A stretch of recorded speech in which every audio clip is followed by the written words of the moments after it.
How do you get from a first draft to a finished one? Find out in this video series, continuing with the conventions and expectations.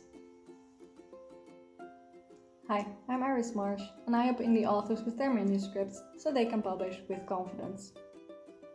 By the end of this video, you'll have learned what conventions and expectations are and how to find them. And stick until the end for a special offer. So we're going to dive into the conventions and expectations. So first, what are conventions? Genre conventions are specific requirements for the story's alternate world, avatars, and catalysts that create conflict and enable solutions. Without specific genre conventions, the reader will be confused, unsettled, or bored and quit reading. That's from thestorygrid.com. So in other words, conventions are specific elements within a story's world, such as a threatening atmosphere, types of characters, such as shapeshifters, and catalysts for conflict and solutions, such as red herrings, that are specific to a certain content genre. And what are expectations? So again, according to the StoryGrid, obligatory moments or expectations are the key events in every story that change the human value and pay off reader expectations in a story. The value shifts are the most pronounced in these moments of the story, and readers tend to recognize and appreciate these moments more than other moments of the story. Obligatory moments are set up by the genre conventions in a story. So in other words, a story contains moments within a story that are expected by the reader based on the content genre, which is cued by the conventions. These moments are the most impactful on the story's value and are often recognized by the reader, such as the tropes. So remember from the last video when we talked about genre, we also talked about the genre values. So specific values that are associated with a certain genre, such as life-death values with an action genre, or success failure with a performance genre, and so on. Now that you know what conventions and expectations are, how do you actually find the ones that you need in your story? So the best way to find which conventions your story needs is to read books and watch movies in your content genre. So this is again where it's very important to understand what your content genre is, because you will need it to understand which conventions and expectations you need in your story. So for instance, my content genre is thriller, so you can narrow it down more, because specifically I write young adult fantasy thriller. So I can mostly look for stories that also target this age group and has fantasy elements. So that it's not just thriller books or stories, but specifically also young adult and fantasy. You can also keep it more general. So for instance, I could also just look at normal thriller stories or specify psychological thriller stories. You can also use kind of a mix of the two when you pick out your stories. So some that are very specific, more targeted to your age group and your realism setting, so to say. Or you can have a few that are more general, that aren't necessarily related to the type of story you're writing, because it can also give you some different types of ideas what to do with the conventions and expectations. So the conventions, because it's one thing to know which stories you want to read, it's another thing to know how do you actually find these conventions and expectations, right? So what do you look for when you're looking for conventions within your genre? When you're reading the story, when you're reading the book or watching a movie or TV show, just note down anything that you notice on location, such as dangerous terrains, societal conflicts, or other notes specific to setting. The levels of conflict, such as the conflict between groups of people, between the protagonist and the environment or certain institutions, between the protagonist and other characters, or some internal conflict going on. And then also pay attention to specific power imbalances. For instance, sometimes the protagonist might be underpowered compared to the villain, for instance, where the villain is very overpowered, such as often the case with horror. Then you can pay attention to character roles, such as hero, villain, victim, sidekicks, tricksters, threshold guardians, and so on. The hero's journey archetypes can really be helpful here. So you can look for those types of character roles. And then finally, there are catalysts. So these are events that force a change within the story, such as a certain deadline or a ticking clock, when the protagonist only has a limited amount of time to complete something before something terrible happens. For instance, they only have a specific amount of time to stop the villain from doing something, or this horrible event will happen. A sacrifice of the protagonist, which can happen in war stories, for instance, when they sacrifice themselves for the betterment of their group. Red herrings, which you see often in crime stories, so these false clues that direct the reader and the protagonist in the wrong direction. Then the MacGuffin, which is the thing that the antagonist really wants. And for instance, a certain type of ending. So some stories will always have this type of ironic, bittersweet ending where they win something. For instance, they win like a battle, but they lose, a loved one, or they lose some sense of accomplishment or anything like that. And what do you look for within expectations? So the expected moments within a story, you can look for unexpected events. So these arise from conflict, and they can appear in the inciting incident, the turning point, or the resolution of the story. Then there are revelations. So these arise from information gained from another character or the environment, or revelations happen because the protagonist gains a new perspective on the information they already possessed. And decisions and actions. So these arise from the unexpected events and the revelations as climax moments to change themselves and their circumstances. So once you've jotted down the conventions and expectations you found in each of the stories you've read or watched, you can compare them. So you can look and see, what do these different things have in common? And how can you make these points more abstract? And then what you will be left with is a list of the conventions and expectations.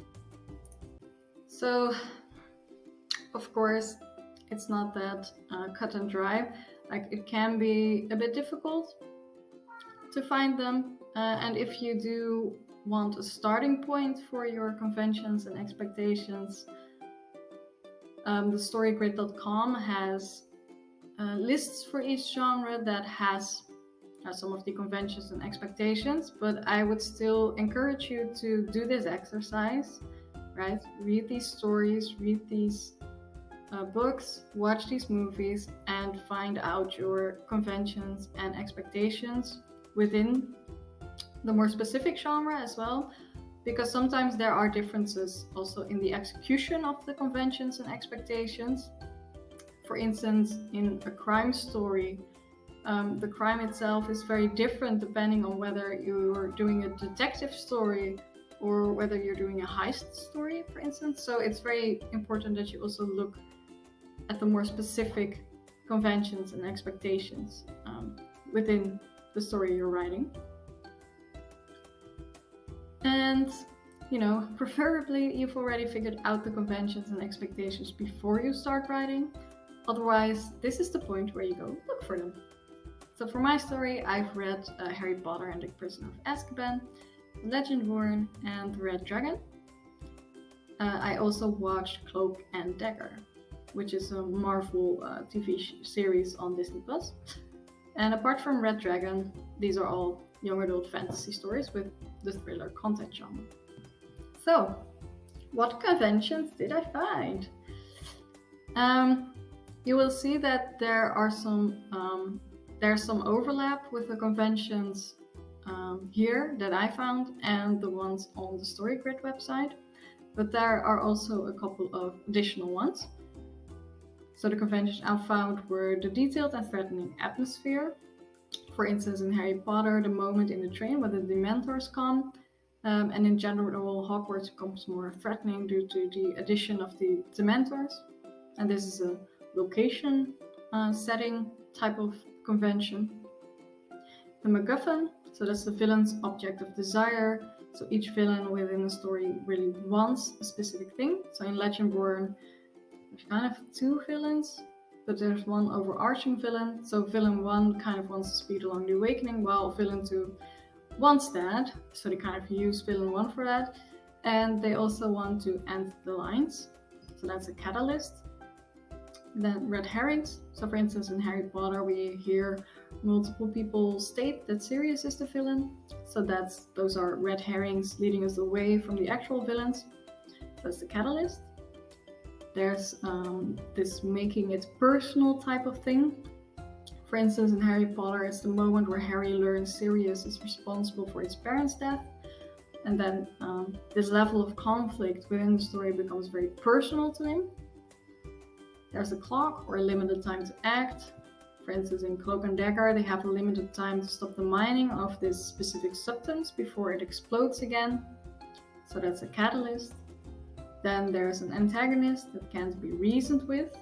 For instance, in Harry Potter, we have the Dementors, and these are monsters, who like to suck the joy out of people and their souls if they can.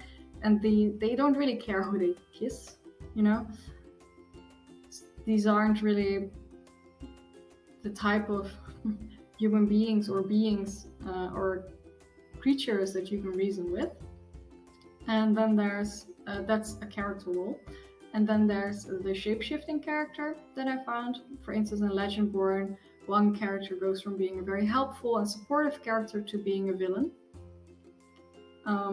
So shape-shifting characters doesn't mean that they actually shape-shift, although that's also possible.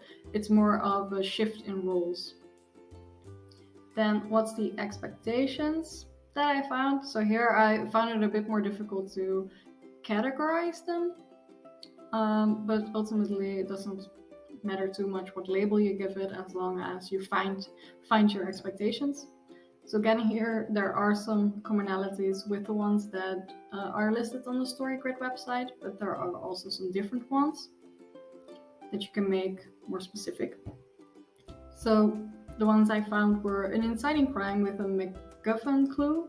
So for instance, in Cloak and Dagger, there's an explosion, and later it's revealed due to the substance that they're mining. So that's giving a clue to the power of that substance, as the MacGuffin of the villain who wants to mine that substance. And this is unexpected events. A point of no return. For instance, in Legendborn, once Bree takes her oath and becomes an acolyte, she can turn back. And this is again an unexpected event. The initial strategy fails, so the protagonist has some sort of strategy to trick the antagonist or bring them to justice in some way or form. For instance, in Cloak and Dagger, they try to get the cop convicted by tricking him into a confession, an unexpected event. The protagonist understands the antagonist's MacGuffin, so the protagonist learns what the villain actually wants. So in Legendborn, Bree learns that the antagonist wants to accelerate the awakenings. So that's a revelation, it's a piece of information that they get. A speech in the praise of the villain. So that's, the typical type of Bond movie speech about the villain, or the speech a villain gives, explaining how powerful and great they are, only in a different way, where it's not so cliche and kind of corny. So for instance, in Legendborn, there are often notes about this Uber Demon and how powerful this Uber Demon is. So that's kind of sprinkled throughout the story by multiple characters stating it, Bree thinking about it and stuff like that. And that's like revelation, because it's the information that Bree also gets from these other characters. The protagonist becomes the victim. For instance, in Red Dragon, the villain shows up at Will's house to fight against him and his family because he wants to kill him and his family. So here, Will is the final victim, intended victim of the villain. And that's, I think, a decisions and actions type of thing. But it could also be an unexpected event. I'm not 100% sure about that one.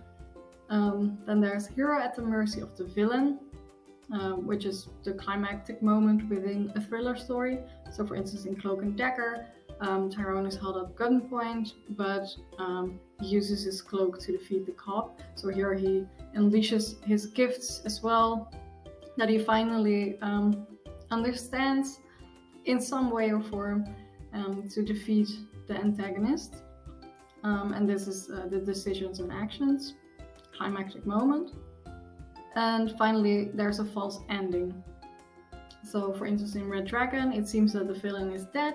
However, this was set up by the villain, and he later then attacks Will and his family. So this is an unexpected event. So, what then? Like I said, if you struggle to find your conventions and expectations, you can use the StoryGrid website as a starting point, because they have an article for each content genre. You can find more, as I showed you, by going deeper into your subgenre, and it will also give you ideas to fill in those conventions and moments. And when you have your list of your conventions and expectations, you can then check them against your story. Check, do I have this convention? If so, where is it? How did I fill this in? And then be honest, is this strong enough? Is it really there? Can I do it differently? And because you've had these examples from your other stories, you can check it with that and see, are there ways or ideas I can find in here to make it better, stronger? So for instance, I found that I missed several conventions and expectations, despite my having outlined that beforehand. Once you start writing, things change, and sometimes that means you miss certain moments. And then I also found some that I did have, but I feel could be stronger. And once you've checked your story, you can do kind of one of two things. So you can instantly brainstorm new or improved conventions and expectations right after you've analyzed them, or you can go ahead with your story analysis and brainstorm later. I always prefer this later option so that I have a full overview of all the issues that I found in my story, and then I can brainstorm more fully, like what do I want to change in this story, what different direction do I want it to go in, and then it's easier for me to brainstorm new conventions and expectations because I have a better idea of what I want to do.